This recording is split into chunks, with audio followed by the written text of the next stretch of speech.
Swami ji continue कई हफ्तों से नाबालिग लड़कियों से छेड़छाड़, बहुओं से छेड़छाड़ और परसों की जो रात की घटना है बाजार चौकी में अल्लाहू अकबर के जो नारे लगे हैं, इसे आप कैसे देखते हैं?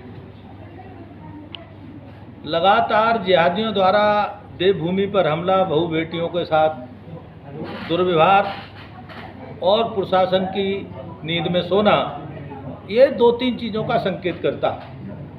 या तो यहाँ के पुलिस प्रशासन की पाकिस्तानी एजेंसी कंपनियों से कोई साठगांठ, क्योंकि ये जो जिहाद है ये लोकल नहीं है, इसका तार पाकिस्तान से जुड़े हुए, या फिर यहाँ का जो प्रशासन है एंटी सरकार के, वो कहीं न कहीं सरकार को बदनाम करना चाहता है, सरकार के खिलाफ काम कर रहा है।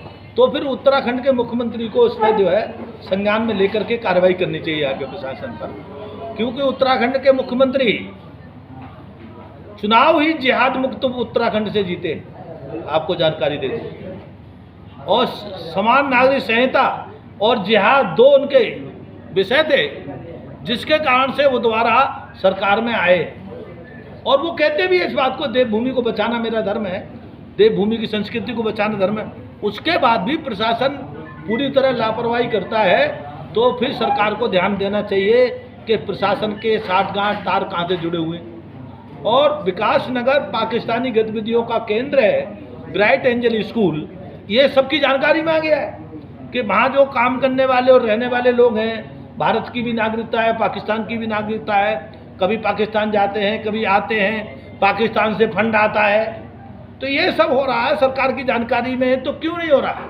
और कहीं ऐसा तो नहीं है कि कोई आदमी सरकार में प्रभावशाली बैठा हो और वही इनको संरक्षण दे रहा हो, तो भी सरकार को देखना चाहिए, क्योंकि इससे अंततोगत्वा सरकार की बदनामी होने वाली है। और चुनाव निकट आने वाले, तो नुकसान किसको होगा? इनको नुकसान होगा। तो उनको समझना चाहिए कि ये लगातार गतिविधि कर रहे हैं, इनके हौसले डाउन नहीं है बल्कि हौसले बढ़ रहे हैं, तो ये ठीक नहीं है। ये न तो देवभूमि के लिए ठीक है, न सरकार के लिए ठीक है। और मैं तो यहाँ कहूँगा कि पुलिस प्रशासन को भी गलतफहमी है।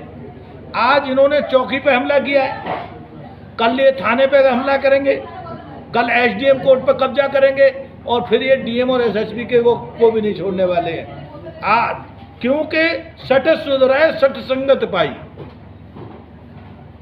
सठ जो है सठता के साथ उसका जब तक उसका जवाब नहीं होता तब तक वो अपने लाइन में नहीं आता।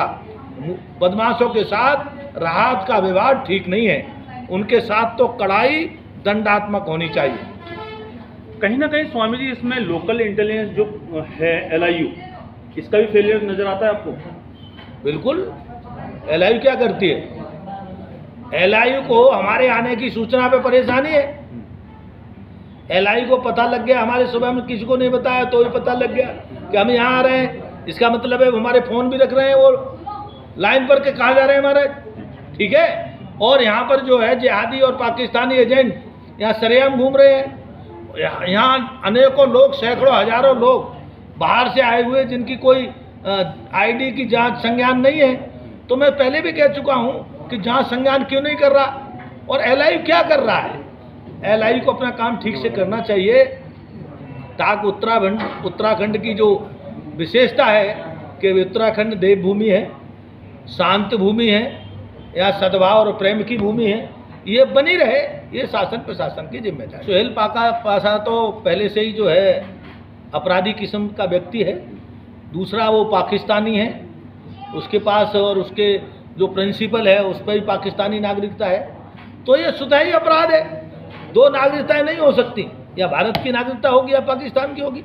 पाकिस्तान की अगर नागरिकता होगी तो भारत में नहीं रह सकता। और अगर शासन प्रशासन के पास नहीं सबूत हो तो हमसे ले जाए, है तो उनके पास भी, लेकिन वो अपने निकम्मेपन की पराकाष्ठा दिखा रहे हैं। तो ये कब तक निकम्मेपन रहोगे? मैं शासन प्रशासन को करता हूँ, तुम भी यहाँ सुरक्षित नहीं हो अगर इन जिहादियों को संरक्षण दोगे तो।